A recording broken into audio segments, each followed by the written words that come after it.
Imagine an old, abandoned house, standing far away from any roads, hidden deep within a dense forest where even the wind whispers to you, "Don't go there." This house has long been the stuff of legend, and none of the locals dare to even approach its doorstep. But what if someone actually decided to cross that line? What if, beyond that threshold, lies a story that will leave no one indifferent? Stay with us, and you'll discover how a group of friends found themselves trapped in a place where the walls whisper secrets and the corridors stretch endlessly into the dark. It all began on one of those nights when friends sat by a campfire, their conversations inevitably drifting toward eerie places that seemed perfect for the thrill of nighttime adventures. Oleg, always eager to take the lead, proposed a bold idea: to explore the very house everyone feared, the House of Legends. At first, all three hesitated, but Alexei, known for his reckless courage, agreed first, followed by Dasha, her curiosity sparking. Denis, though reluctant and clearly less enthused, eventually gave in under the weight of their persuasion. The legend warned that no one returned from that house unchanged, and this only fueled their determination to uncover the truth. The journey to the house turned out to be much longer than they had imagined. The dark forest seemed infinite, and the wind weaving through the branches produced unsettling sounds as if mocking their foolishness. They finally saw the house, shadowed and brooding, standing alone on a distant clearing, just as the last rays of sunlight dipped below the horizon. It was a massive, two-story structure with peeling paint and shattered windows that resembled dark, empty eyes.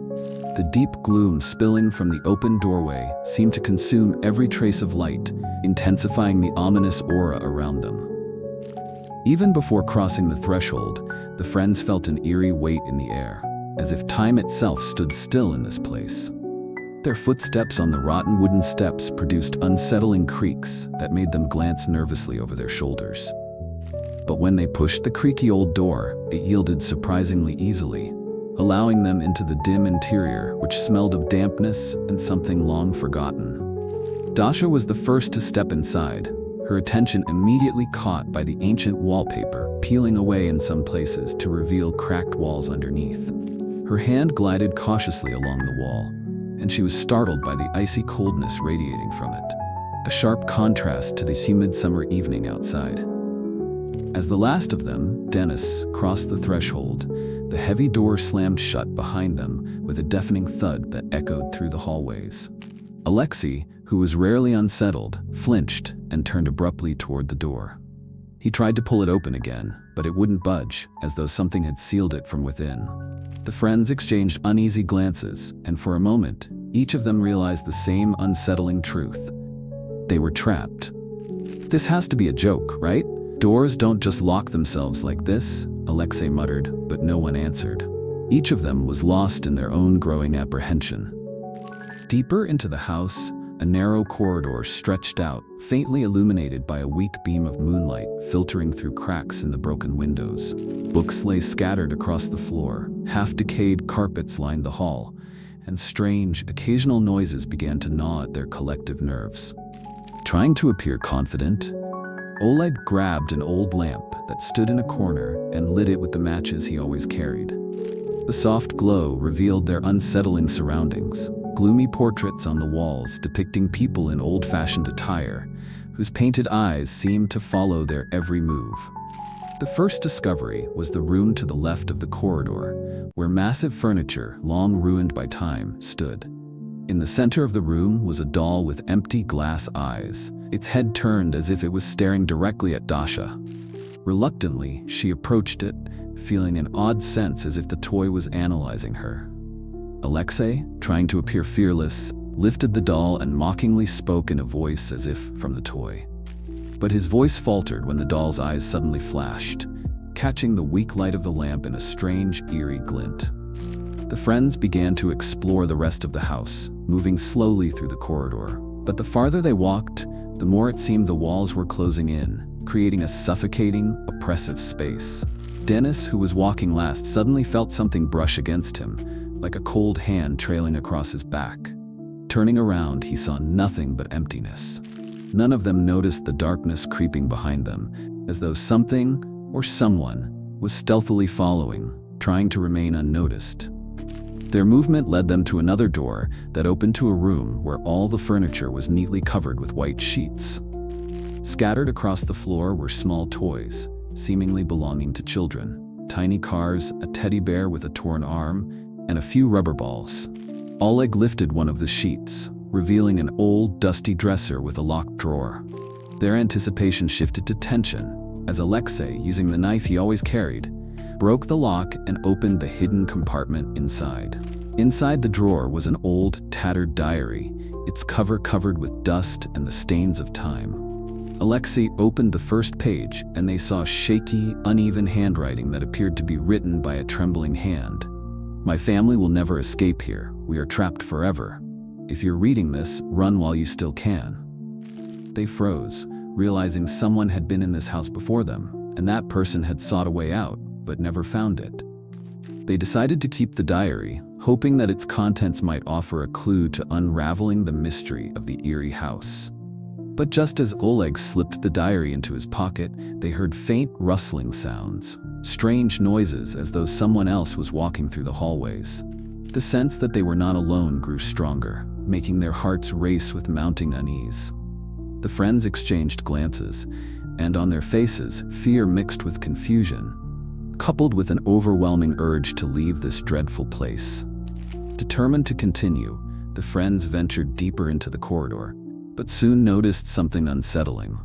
The further they went, the more the walls seemed identical, as if they were walking in circles. The paintings they had seen earlier now reappeared, but this time, some of the faces were twisted into grotesque grimaces. Alexei ran a finger along one of the frames to confirm it was real, but instead of wood, he felt the cold metal and dust. "Have we passed this way before?" Dasha asked, her voice trembling with tension, but no one replied, as they were all unsure themselves. Finally, their path led them into a room where strange symbols had been drawn directly onto the floor, covering the entire center of the room. Oleg crouched to examine them closely and noticed spots that looked like dried blood. His instincts told him they had stumbled upon something deeply connected to the dark events of this house.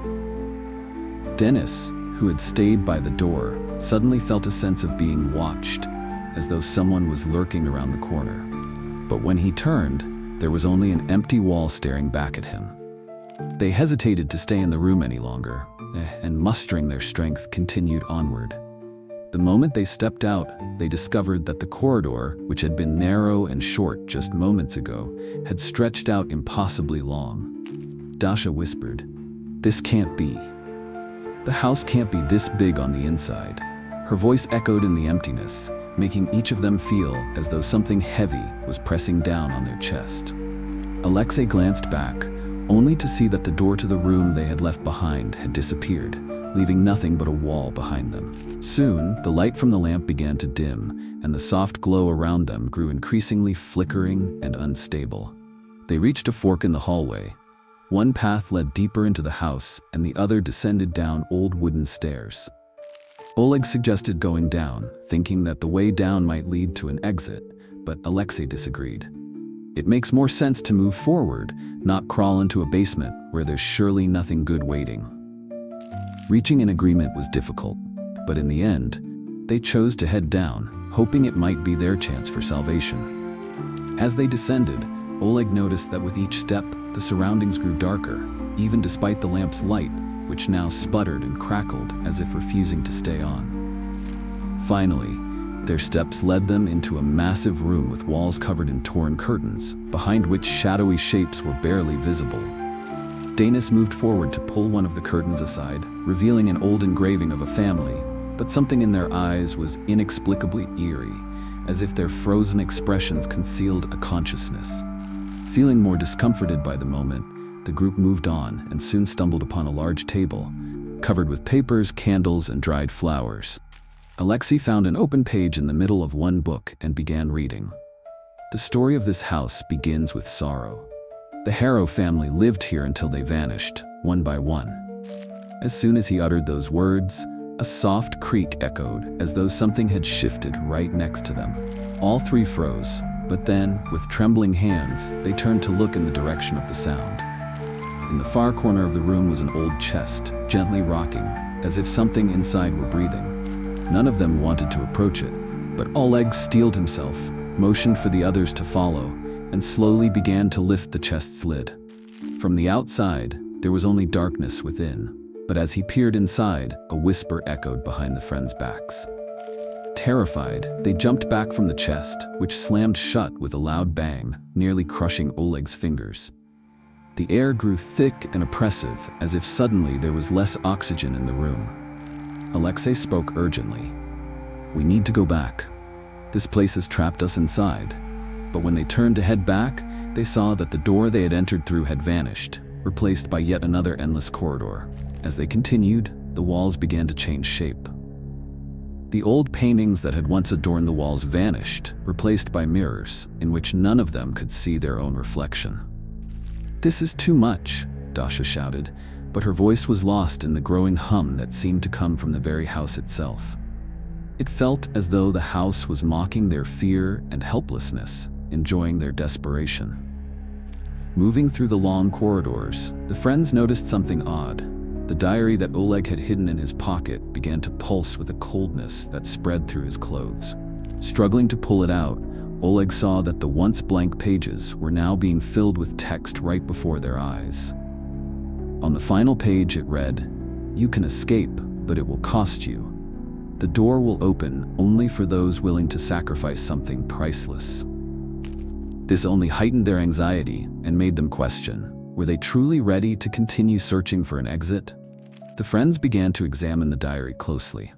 The pages seemed alive, with each new line appearing right before their eyes. Oleg suddenly noticed an entry they hadn't seen before. The Harrow family tried to hide their grim history, but their secret is the key.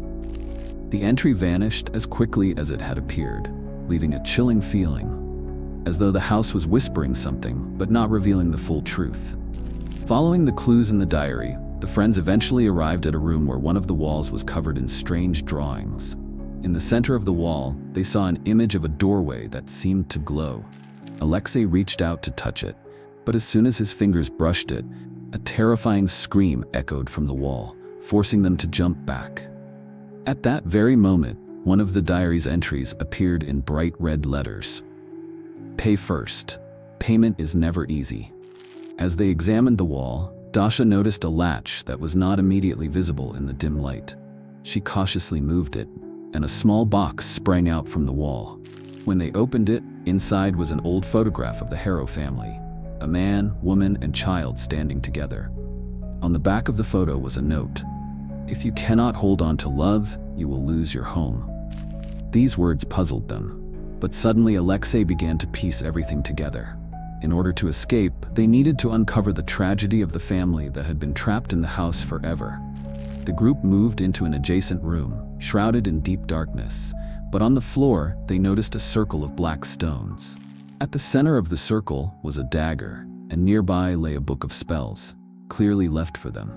Alexei spoke aloud, "We need to make a sacrifice." His words made the others uneasy. Dasha looked at him with fear. But sacrifices don't have to be objects. What if it's about us? As they argued, the whispering from the house grew louder, becoming unbearably intense. Oleg approached the book, opened it, and read the first line aloud.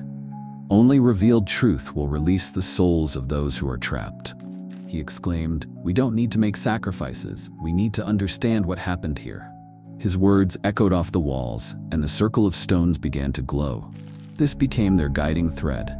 Slowly, the circle glowed brighter, and in the center appeared the translucent figure of a child. The child reached out to them, and at that moment, the walls of the house began to tremble. The figure whispered, "You understood my pain, but this is not yet the end. The house remembers those who bring evil." Alexei suddenly felt his pocket pulse with light. It was the photograph he had taken from the box. The child looked at him, then vanished. From that moment, the atmosphere in the house grew slightly less hostile, though the doors remained closed. The friends realized that the final step would be the most difficult. Oleg suggested that each one of them should confess their hidden fears or past wrongdoings. They sat in a circle and began. Dasha was the first to break the silence. "I was afraid that I would always be alone." The house seemed to sigh, as if relieved. The others followed suit, each revealing their deepest fears. This was a story that makes you think. What would you do if you found yourself in a similar situation? Could you face the darker sides of your soul and overcome the mysterious forces? Share your thoughts in the comments below. Don't forget to subscribe and hit like. Your support inspires us to create more thrilling and spine-chilling stories. Thank you for watching, and see you next time in the world of the unexplained and eerie.